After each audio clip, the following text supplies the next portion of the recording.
Okay, I'm going to be changing purposes of this video, E string, thinnest one. So that would be this tuning peg. The string is anchored here. So don't do this at home, or I'm just doing this for the purposes of instruction. So I'm destroying my E string. Okay, so now we have a broken E string. Now when your string broke, whatever you have left here is probably hanging. You're going to want to pull that off, right? And then what's left of the string at the other end probably would be anchored still to the bridge pin, which just fell off. So that should usually just come off. If it doesn't, right, I just pulled that string out from the hole here. If that did not come out, you would use that string winder tool and hook it under. String winder tools usually have that U-shaped groove, and you just hook it under the bridge pin and you just lift it up. Okay, so now the string is out of the tuning peg end and the bridge pin hole end. Do not lose the bridge pin. Discard my old string. I personally use this brand and this type, but I recommended the Diodario because they're just great all-around strings. I typically use light gauge, which is like what most guitars will come with. So once you open the pack, you'll look for the one that has the smallest number. In this case is 12. This set is 12 for the low E string, 54 for the high E string. Okay, it's going to come like that. You're going to unwind it. Okay. You're going to have two ends to the string. One is called the ball end, right there. Okay. And what I'm doing here, sticking it in the hole where the old string popped out from. And now I'm going to take the bridge pin, which I told you to not lose, which I just misplaced. Okay. Bridge pin. So you're going to put the ball end of that string in like that. Doesn't matter really how far you put it in there. Put the bridge pin with the groove. There's a groove there. Facing where the string is. Might be hard to see, but you want the groove to go forward toward the headstock and that ball end of the string. It's hard to see, but groove. Push that string pretty far down, okay? Make sure that groove is facing this white piece. Put it in there. Pull that string through, okay? You might have to hold this down. Just depends on your guitar. Okay, now you're going to want to have a pair of wire snips. So we got that. I'm going to move my computer over. And so here is on the headstock where we're going to put it, where it's missing the string, obviously. I'm going to elevate the string, elevate the guitar, so you can see what I'm doing here.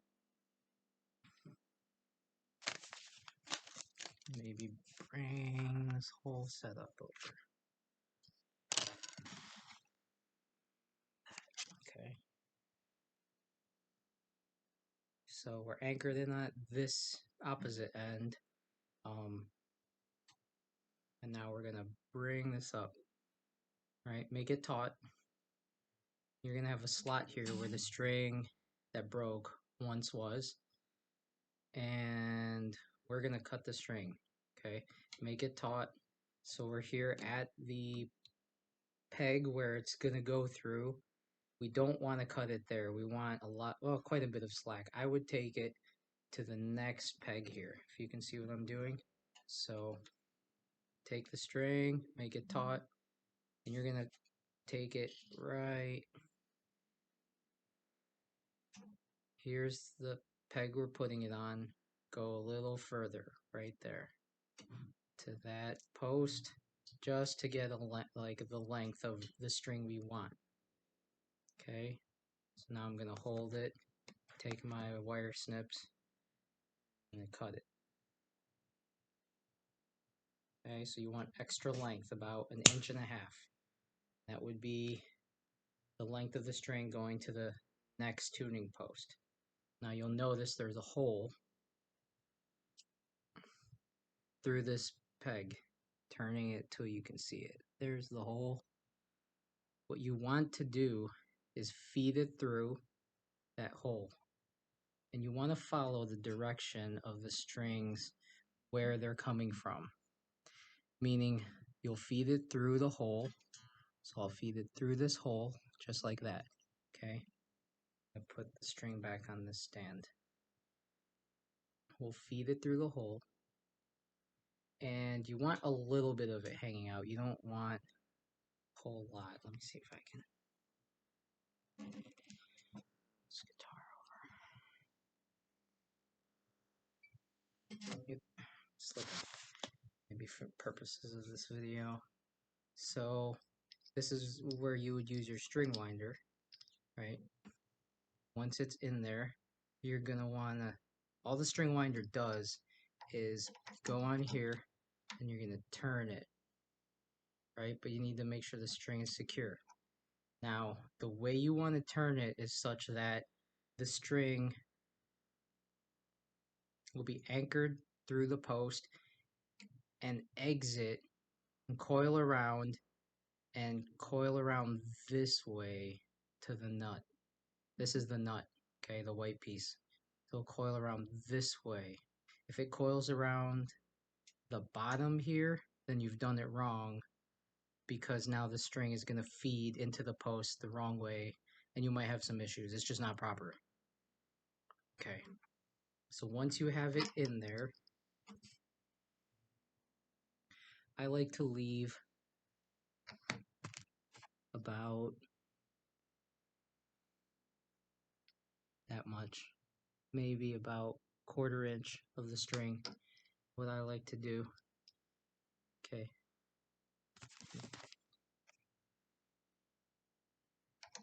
Now I'm going to put the winder through, and all you're really doing with the winder is turning post, like that. So find whichever way. Hold on. Now what you're going to do, now if you can see,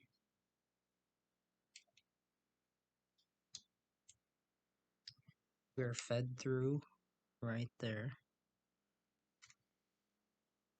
just like that. We're going to turn the peg to where each turn of the string, each subsequent turn is going to go below where the string sticks out of that peg.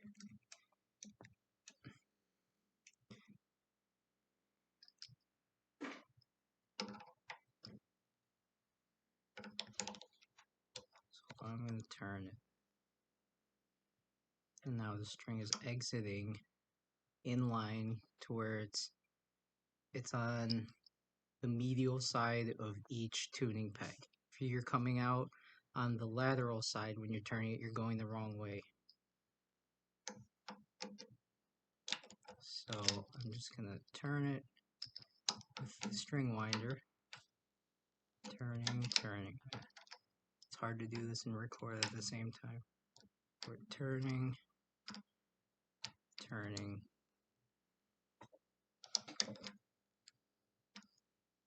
And you wouldn't be holding like this,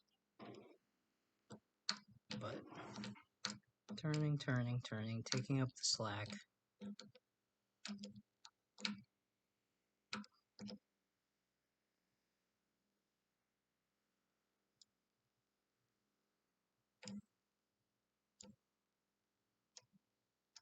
Till you take up most of the slack.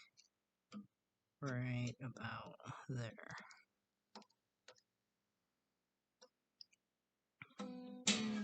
Okay.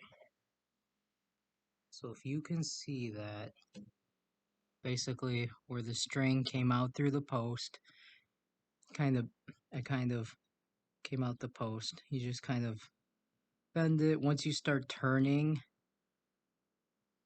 the post the right way, either by hand or with the string winder, it'll lock in place basically. And you just want to guide the string so that each subsequent wrap around of the string around this post goes lower than the original hole it came from, and then each wraparound goes lower than the last one.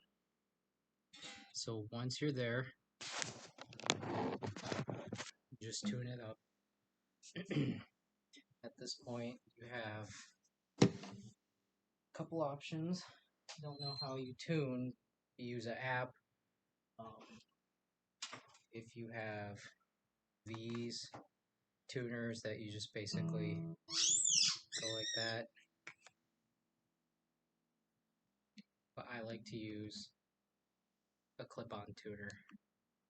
But either way, however you tune, basically from there, you don't want to turn. So if you're turning counterclockwise on for the E, that high E, basically if you're turning you have to go counterclockwise here to tune upwards. Like if you were facing this peg, basically you're going to turn counterclockwise to tune up. Now, as you're doing that, this may lift up the bridge pin.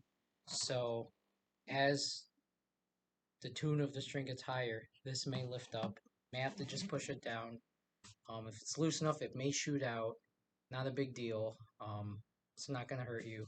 But basically, sometimes you would have to hold this down as you're tuning up. But basically, what I'm doing here now is tuning, and I don't know if you've ever seen one of these. Just going to go till it says E.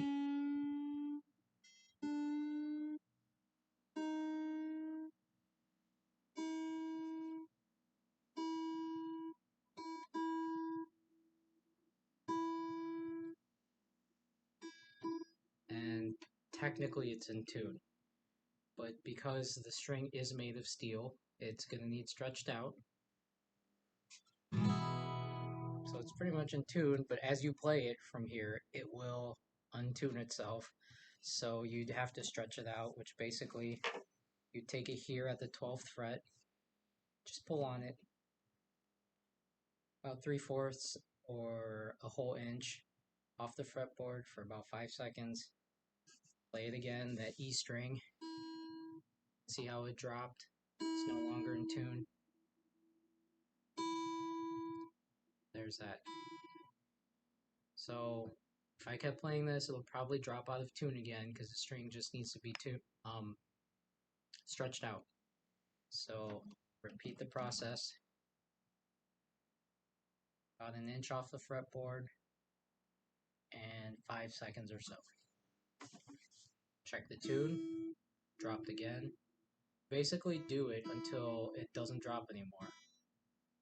It's almost like bleeding brakes. You just gotta keep bleeding them until you get that firm brake pressure. So just pull it, hold about an inch off the fretboard, 5 seconds.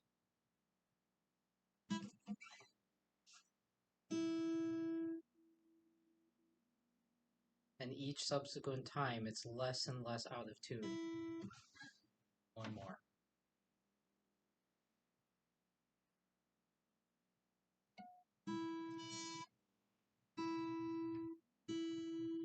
And now I didn't even have to tune it.